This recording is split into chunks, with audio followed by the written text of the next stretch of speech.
सास का घूंघट पार्ट 2। पिछले अंक में हमने देखा कि देविका अपने ससुराल में हर गलत बात का विरोध करती, तो उसकी वजह से देविका पर उसके ससुराल वाले बहुत अत्याचार करने लगे। एक दिन देविका ने सचिन से कहा, सचिन, मैं तुम्हारे घर में नहीं रह सकती, तुम मुझे आज ही मेरे घर शहर भेज दो, मैं अपने मम्मी पापा के पास रहूंगी। क्यों देविका, तुम शहर क्यों जाना चाहती हो? यहाँ तुम्हें किस बात की परेशानी है? किस बात की परेशानी नहीं है सचिन, तुम्हारे घर के आदमी औरतों के साथ जानवरों जैसा व्यवहार करते हैं, मैं ऐसे माहौल में नहीं रह सकती। देखो देविका, तुम्हें यहीं रहना होगा। तुम्हारी शादी मुझसे हो गई है, अब मैं तुम्हारा पति हूँ और यही तुम्हारा घर है। अच्छा, तो तुम्हें याद है कि मैं तुम्हारी पत्नी हूँ?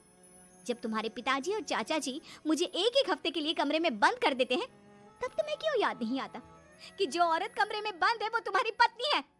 जब तुम्हारे जीजाजी और भाई मुझसे बदतमीजी से बात करते हैं, मुझे खाने के लिए कुछ नहीं देते, तब भी तुम्हें याद नहीं आता कि मैं तुम्हारी पत्नी हूँ? देखो देविका, तुम बेकार की बातें मत करो।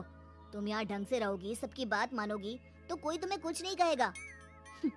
इस तरह जानवर की तरह रहना, ढंग से रहना है तो सॉरी सचिन, मैं नहीं रह सकती, मैं आज ही अपने घर जाऊंगी। ये बोलकर देविका अपना सामान पैक कर लेती है और घर से जाने लगती है। सचिन भी उसके पीछे पीछे चलता है और उसे समझाने की कोशिश करता है। जब ये सब जोगिंदर ने देखा तो बोल पड़ा, बहू, यह सब क्या हो रहा है? कहाँ जा रही हो? सचिन, बताओ अपने पिताजी को कि कहाँ जा रही हूँ मैं। तुम्हें शर्म नहीं आती अपने पति का नाम लेते हुए? मैं अपने पति का नाम ले रही हूँ, इसमें आपको क्या परेशानी है? आपका नाम तो नहीं ले रही हूँ ना? देविका, ये किस तरह से बात कर रही हो तुम पिताजी से? जिस तरह से करनी चाहिए उस तरह से कर रही हूँ बात। इससे अच्छी तरह से मैं तुम्हारे घर के किसी भी आदमी से बात नहीं कर सकती। तीनों की बात सुनकर घर के बाकी लोग भी वहां आ जाते हैं। तभी जोगिंदर कहता है, हमारे घर की औरतें अपने मर्दों का नाम नहीं लेती। तुम्हारे शहर में होता होगा, लेकिन हमारे यहाँ पर ऐसा कुछ नहीं होता। बहू, सचिन तुम्हारा पति है, तुम उसका नाम मत लिया करो। तुम अपने पति का नाम लेने की जगह ए जी, ओ जी, सुनो जी कहा करो। पति ना परमेश्वर होता है। तो परमेश्वर का तो हम नाम लेते हैं। क्यों माँ जी, क्या आप अपने इष्ट देव का नाम नहीं लेती? माँ जी, ये सब इन पुरुषों के बनाए तौर तरीके हैं, औरतों को दबाने के लिए। ये बेशर्म लड़की ऐसा नहीं सुधरेगी। ये हमारे घर की औरतों को भड़का रही है। सचिन, तुम इसे चुप कराओगे या फिर मैं करूं? नहीं नहीं पिताजी, मैं अभी समझा देता हूँ। चलो देविका अंदर, और कितना तमाशा बनाओगी मेरा। सचिन, मैं अंदर नहीं बाहर जाऊंगी, अब मैं यहाँ नहीं रह सकती। देविका की बात सुनकर महेंद्र कहता है, भाई साहब, ये लड़की इस घर से और गांव से बाहर ना जानी चाहिए, नहीं तो हमारे घर और गांव की औरतें भी ऐसी ही हरकतें करेंगी, वो भी मर्दों के खिलाफ बगावत करेंगी। और मैं भी देखती हूँ कि मुझे घर से बाहर जाने से कौन रोकता है। बहू, इनसे बहस करने का कोई फायदा नहीं, तुम अंदर चलो। इस गांव के मर्दों के अंदर बहुत अहंकार भरा हुआ है। देविका किसी की बात नहीं सुनती और अपना सामान उठाकर घर से बाहर जाने लगती है। तभी वहां मोहन और कल्याण आते हैं। कल्याण देविका के हाथ में से उसका सूटकेस छीन लेता है और मोहन देविका को जोरदार थप्पड़ मारता है। देविका का सर दीवार में लगता है और वो बेहोश हो जाती है। देविका, देविका तुम ठीक तो हो? भैया, आपकी हिम्मत कैसे हुई मेरी पत्नी पर हाथ उठाने की? सचिन, तुम जल्दी से देविका भाभी को अंदर कमरे में ले जाओ, मैं अभी वैद्य जी को लेकर आती हूँ। वीना जल्दी से वैद्य जी को लेकर आती है। वैद्य जी थोड़ी देर तक देविका की जांच करते हैं और कहते हैं, मुबारक हो आप सबको, आपकी बहू माँ बनने वाली है।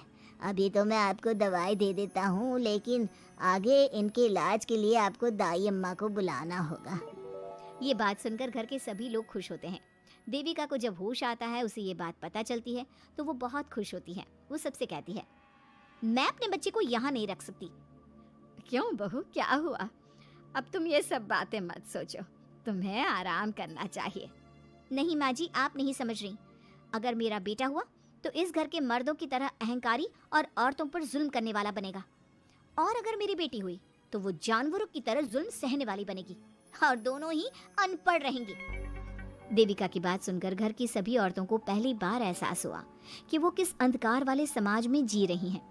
लेकिन फिर भी घर की सारी औरतें उसे ही समझाती हैं। बहू देखो, तुम्हारी बात सही है, लेकिन तुम इस हालत में सफर नहीं कर सकती। हाँ बहू, तुम यहीं रहो, अपना और अपने बच्चे का ख्याल रखो। देखो ना देविका भाभी, हमें बिल्कुल भी पढ़ना लिखना नहीं आता, अपना नाम भी नहीं लिख पाते, तो आप मुझे थोड़ा पढ़ा दीजिए ना। देविका, तुम्हारी बातें सुनकर पहली बार हमें एहसास हुआ है कि कैसे माहौल में हम जी रहे हैं। तुमने हमारे अंदर उम्मीद की नई रोशनी पैदा की है। यहाँ से मत जाओ तुम। देविका ने घर की औरतों की बात सुनी तो उसका दिल पसीज गया। उसने गांव में ही रहने का फैसला लिया। वो अपने घर की औरतों को रोज पढ़ाती, उन्हें अपने अधिकारों के बारे में, देश के बारे में बताती। इसी तरह कई दिन बीत गए और एक दिन सुजाता ने सचिन से कहा, सचिन, देविका की तबीयत ठीक नहीं, तुम जल्दी जाकर दाई अम्मा को बुला लाओ ना। भाभी, दाई अम्मा क्या कर लेंगी? आप किसी डॉक्टर को बुला लो, मेरी तबीयत ठीक नहीं है। देविका, गांव के लोग डॉक्टर पर भरोसा नहीं करते। दाई अम्मा बरसों से ये काम कर रही है, वो तुम्हें ठीक कर देगी। सचिन, तुम्हारे घर वाले अनपढ़ हैं, तुम तो पढ़े लिखे हो ना, देख नहीं रहे मेरी हालत क्या हो रही है। तभी तो बोल रहा हूँ, समय बर्बाद मत करो, मैं अभी आता हूँ। सचिन दाई अम्मा को बुलाकर ले आता है। दाई अम्मा घरेलू नुस्खों से देविका का इलाज तो कर देती है। कुछ समय के लिए उसकी हालत भी स्थिर हो जाती है, लेकिन वो पूरी तरह से ठीक नहीं होती। फिर देविका सचिन से कहती है, सचिन, मुझे समझ में नहीं आ रहा तुम मुझे डॉक्टर के पास क्यों नहीं ले जा रहे। मैं माँ बनने वाली हूँ और मुझे ये भी नहीं पता कि मेरा हेमोग्लोबिन कितना है। दाई अम्मा कर रही है ना तुम्हारा इलाज। लेकिन दाई अम्मा को कुछ समझ में नहीं आ रहा कि मेरे साथ क्या हो रहा है। अगर देखो तुम मुझे नहीं लेकर गए ना तो मैं खुद ही चली जाऊंगी। अगले दिन देविका की तबीयत दोबारा बिगड़ जाती है और दाई अम्मा के किसी भी नुस्खे से वो ठीक नहीं हो रही थी। देविका ने सारी हिम्मत जुटाई और वो अकेले ही डॉक्टर के पास जाने लगी।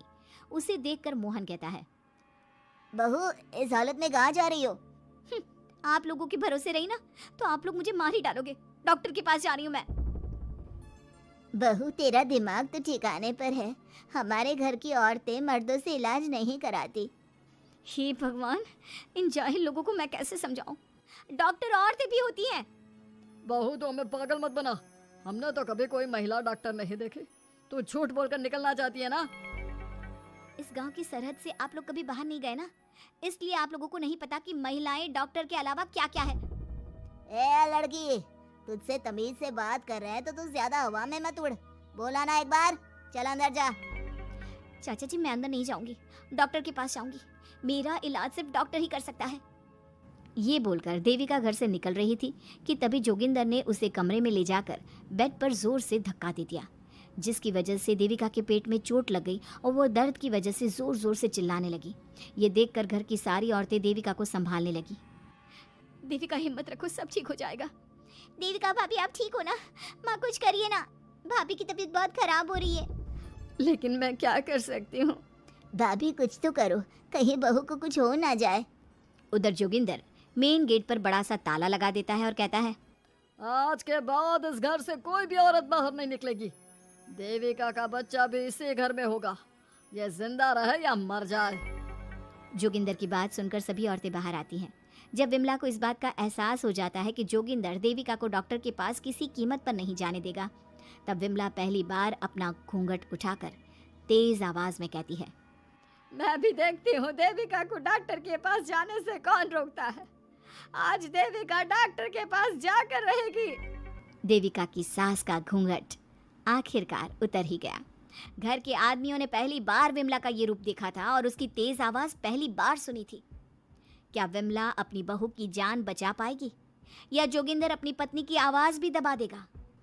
ये जानने के लिए हमारे अगले एपिसोड का इंतजार कीजिए और हमें कमेंट में ये भी बताइए कि घर की औरतों को आगे क्या कदम उठाना चाहिए।